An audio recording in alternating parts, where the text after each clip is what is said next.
partir de maintenant, je vais vous montrer avec ce crochet et ce fil. D'accord? Pour que vous puissiez voir exactement où faut-il piquer pour les finitions.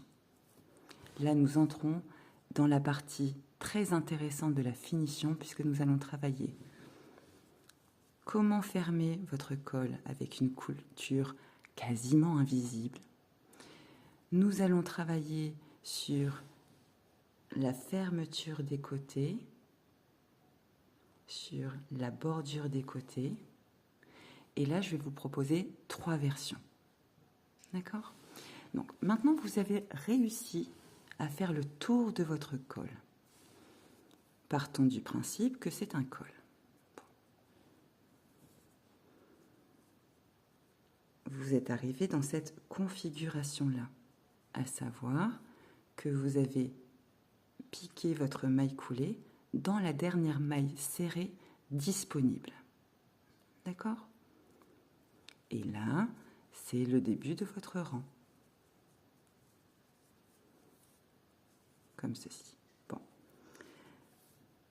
J'ai pris pour l'exemple un coton mélangé 49% coton, 51% acrylique, avec un crochet 3,5.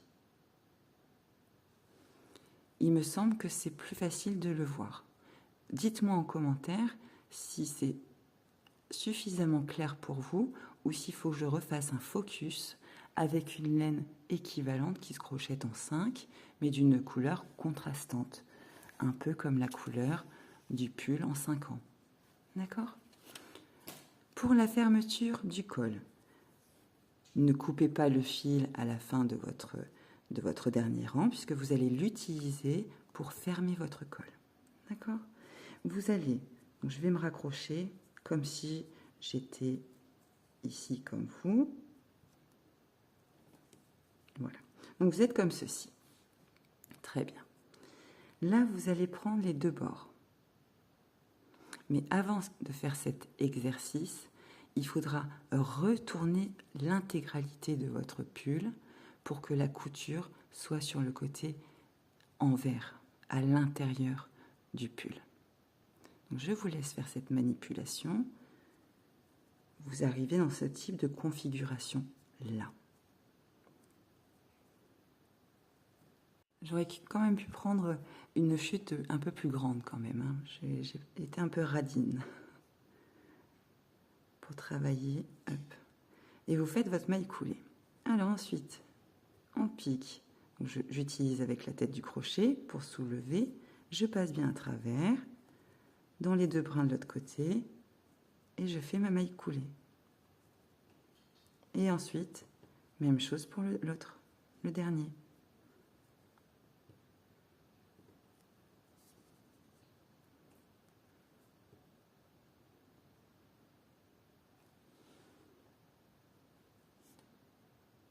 Maille coulée.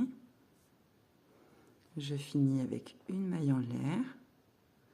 Je coupe, donc vous allez couper votre fil en laissant une longueur suffisante pour le tisser en le rentrant et vous tirez. On ajuste et on retourne et vous allez voir que votre couture est très jolie. Voilà. Ça fait une bague. Oui. Je ferai sur un échantillon légèrement plus grand quand même parce que là, on fait de la miniature. J'aime bien ce travail minutieux. Donc bon. C'est un test pour un bonnet Octobre Rose pour l'une de mes miniatures, pour vous donner la petite information en exclusivité. Voilà. Alors, maintenant, nous allons parler des différentes finitions sur les côtés. Alors, la première version, celle-ci, si elle veut bien tenir, vous allez faire. Je vous ai noté à chaque fois le niveau parce que c'est quand même important avant de se lancer, de savoir si on est prêt pour ça ou pour tel autre. D'accord ? Donc, la version 1, c'est une version débutant niveau 1. C'est pour ça que j'ai mis un plus, ça veut dire niveau 1. Mon super croquis représente un petit pull, voilà. Le coloriage sur les côtés des emmanchures, ça représente la bande élastique simple de 2 à 3 cm et le petit gris-gris que je vous ai fait avec des points hachurés, c'est la couture au crochet. D'accord? La couture au crochet, elle va bien jusqu'à l'emmanchure. Je vous laisse faire une capture d'écran si vous avez besoin de vous sécuriser. Alors si on peut enlever mes doigts, ça serait pas mal. Non, tu ne vas pas tenir. Bon, pour les prochains tutos, je ne prendrai pas la version post-it parce que vous voyez, c'est pas adapté. Je ferai un peu comme Crochet Maniaque, j'utiliserai plutôt des petites feuilles. Par exemple, des petites fiches Bristol. Ça sera plus solide. Voilà, donc vous avez fait votre capture. Maintenant, regardez au niveau de la couture. Là, je vous l'ai mis sur le côté envers. Ça fait le petit bourrelet léger, comme nous avons fermé les bretelles. C'est exactement le même principe. Je vous le retourne.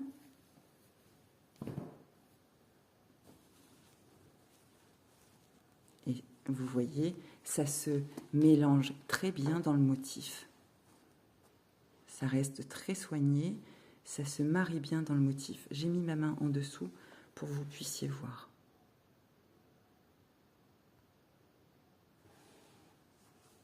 D'accord? Voilà. Donc la couture, vous la faites des emmanchures jusqu'au bas ou ici. Moi, j'ai laissé un petit espace pour que ça soit moins serrant au niveau des fesses, parce que c'est tendance à être plus large au niveau du tour de fesses.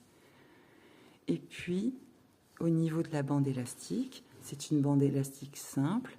Dans mon cas, 2 cm à peine, puisque c'est une petite taille. Mais pour le cas de ma grande, je suis partie plutôt sur 3 mailles, plus une, qui représente un bon 2 cm et demi, puisque je compte ma première rangée de mailles serrées. D'accord? Voilà. Et là, on l'a fait toute simple. On ne se préoccupe pas de faire des marqueurs de diminution ou d'augmentation. On suit bien notre motif en prenant les 3 mailles de devant, les 3 mailles de derrière qu'on avait effacées lors de la création de l'emmanchure, et puis c'est tout. D'accord? Maintenant, passons à la version 2. Je vous laisse faire une capture d'écran si vous le souhaitez. C'est un niveau débutant plus, dans le sens que c'est presque intermédiaire. Mais sur mon croquis, on est toujours sur le col comme nous avions fait, avec la bande élastique un petit peu travaillée avec 4 diminutions. Et ici, sur les côtés, nous allons faire une bande élastique avec des augmentations et des diminutions à cet endroit-là. C'est-à-dire, si je reprends mon pull lavande pour que vous puissiez voir mieux, eh bien, nous avions effacé un motif. Dans la partie creuse, vous voyez, du motif, vous allez mettre un marqueur, admettons, vert. Dans la partie au bord de mailles serrées, enfin de mailles coulées, vous allez mettre un marqueur doré, par exemple. Ok ? Vous allez faire le même travail de l'autre côté, mais en inverse. C'est-à-dire qu'à l'intérieur, vous mettez celui-là, un vert, et à l'extérieur, un doré. Parce que à l'intérieur, on va diminuer, à l'extérieur, on va augmenter. D'accord? Comme ça va bien faire comme ceci, et à l'extérieur, ça va bien faire comme ceci.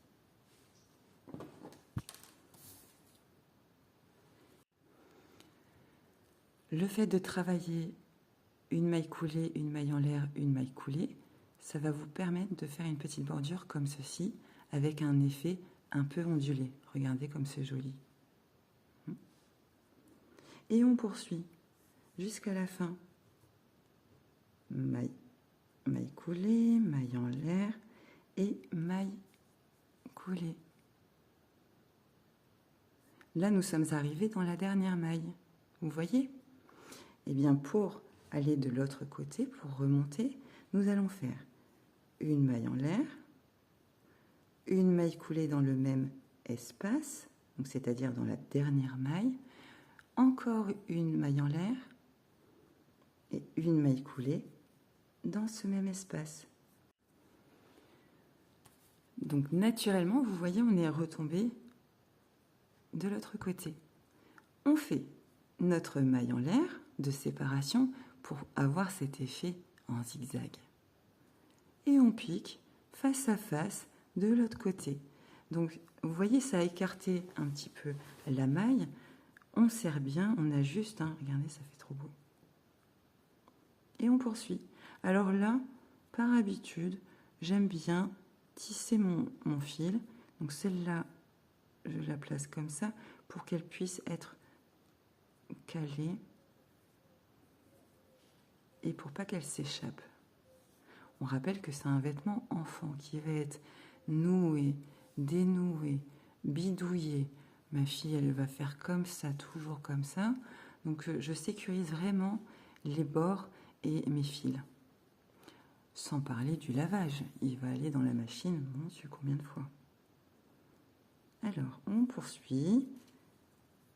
Maille coulée. On fait notre maille en l'air et on continue dans chaque maille. Et vous voyez, en même temps, je tisse discrètement mon fil. Et on continue. Voilà. Donc celui-là, je vais l'enlever parce que maintenant, je vais le tisser à l'aiguille. Je vais finir de tisser à l'aiguille et je vais faire des allers-retours discrètement pour éviter qu'il s'échappe. Et on y va. On continue.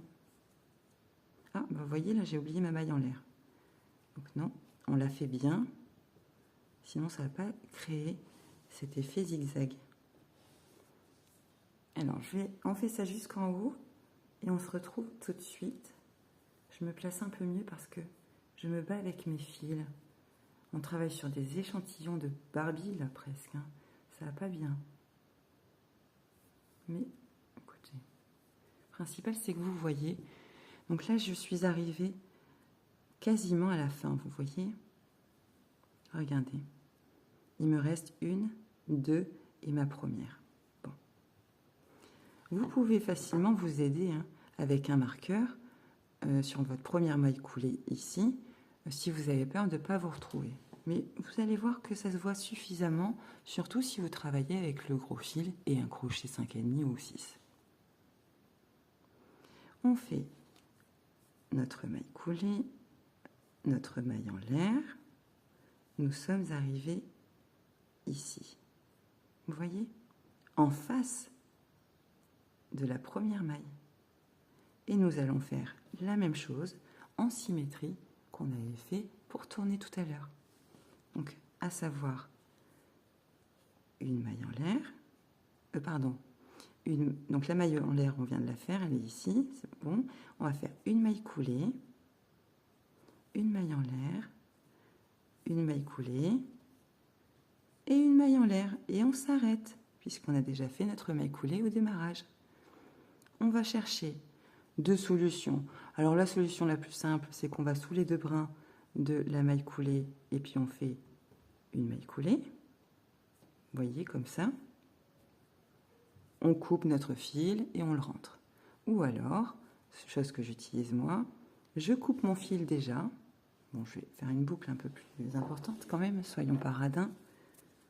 Je coupe mon fil et avec mon crochet, je vais sous les deux brins dans l'autre sens, vous voyez, de derrière, comme ceci.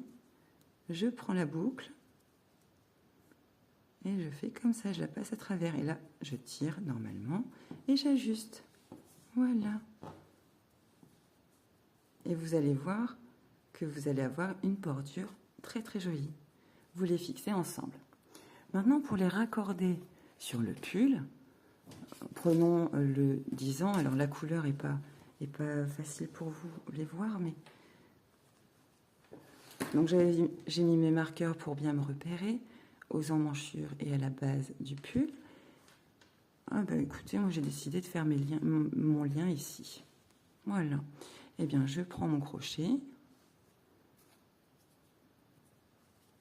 Je vais me raccorder directement. Tchac. Je fais une maille coulée. Ou alors, je peux même partir d'ici, faire directement ma maille, ce que je viens de faire, hein, ma maille chaînette, travailler sur la maille coulée. Mais moi, je préfère le faire à part parce que le pull, même si c'est un taille 5 ans ou 10 ans, c'est quand même difficile à tourner, retourner, retourner. Et c'est moins confortable, je trouve. Et puis, en gain de temps et de confort, je préfère le faire à part et l'accrocher ensuite. Mais tout est possible.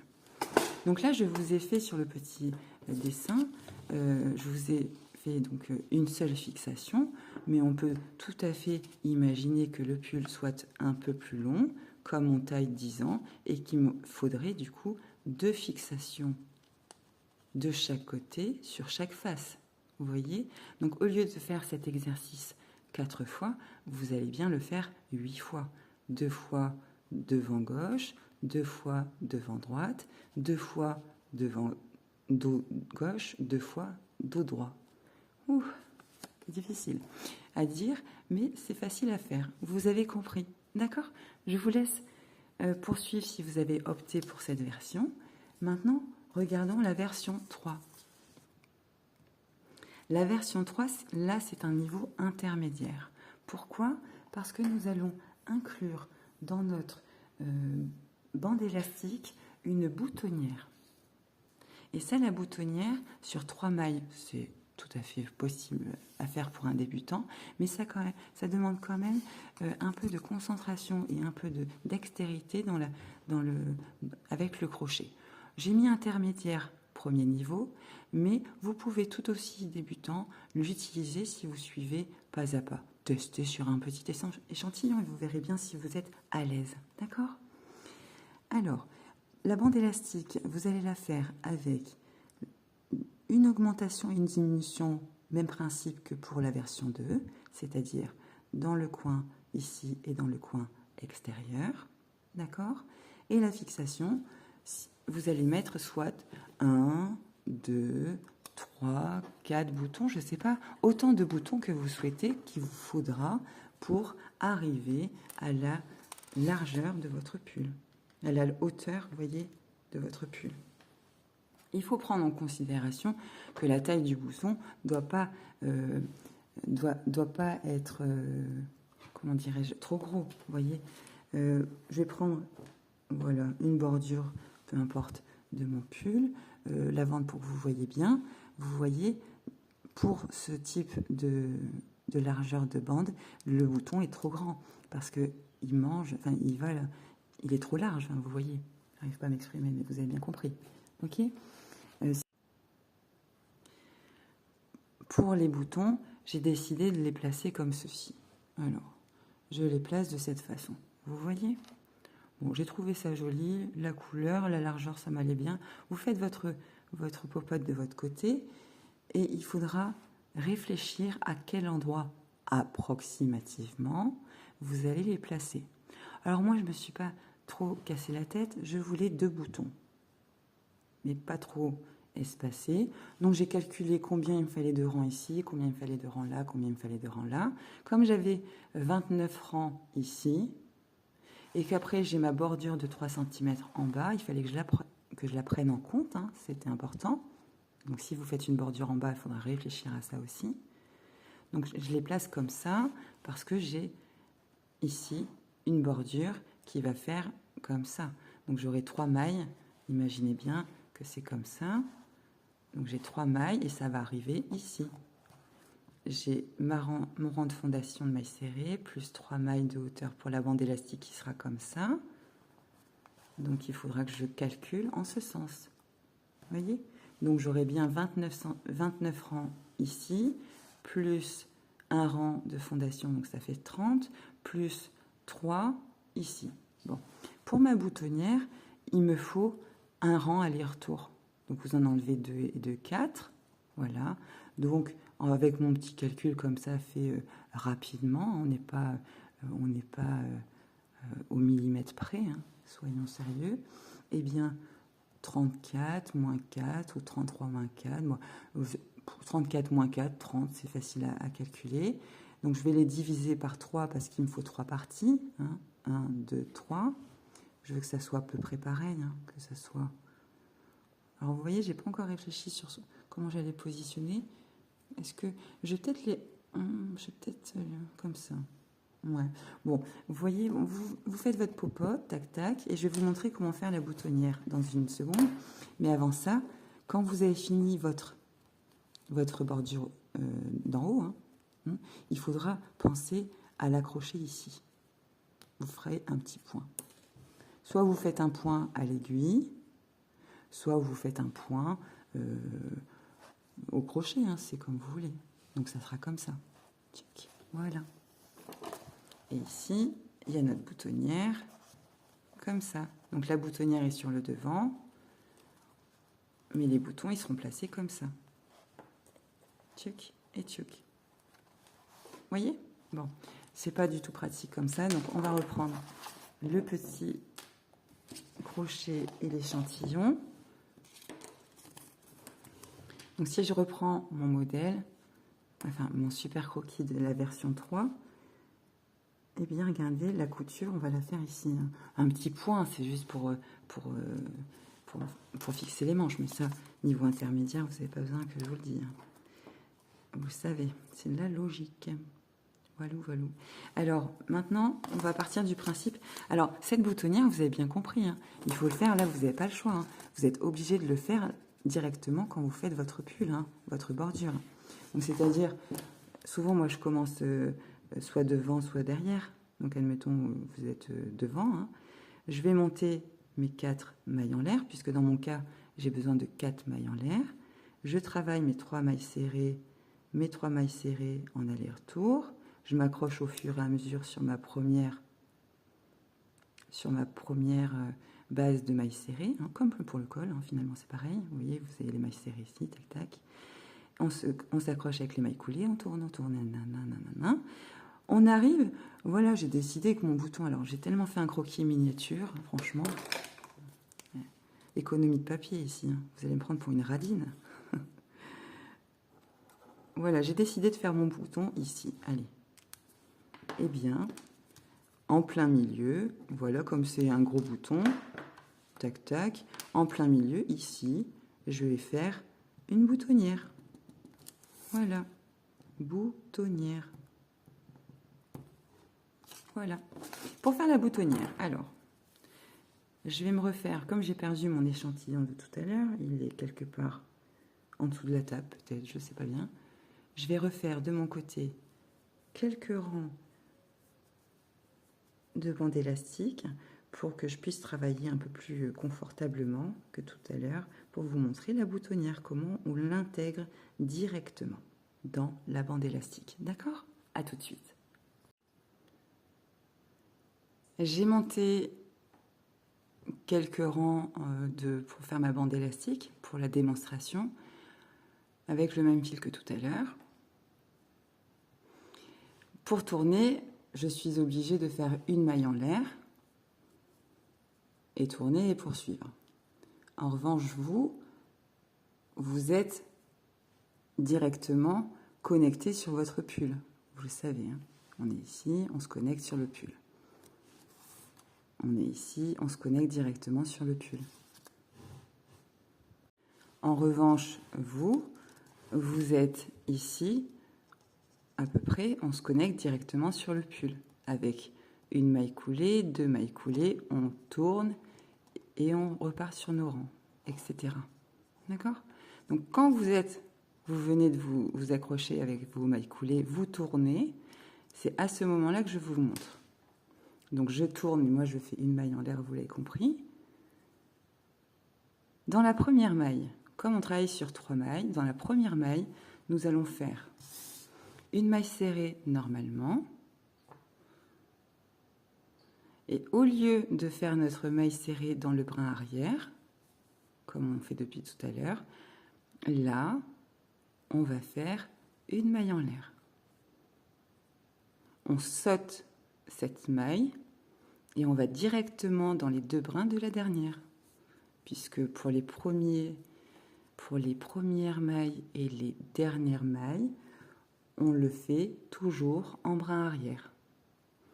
Là, vous êtes à ce niveau-là, au niveau extérieur, c'est-à-dire que vous êtes à l'endroit où vous devez faire une maille en l'air, tournez votre travail pour retourner vers votre pull. Donc je fais ma maille en l'air,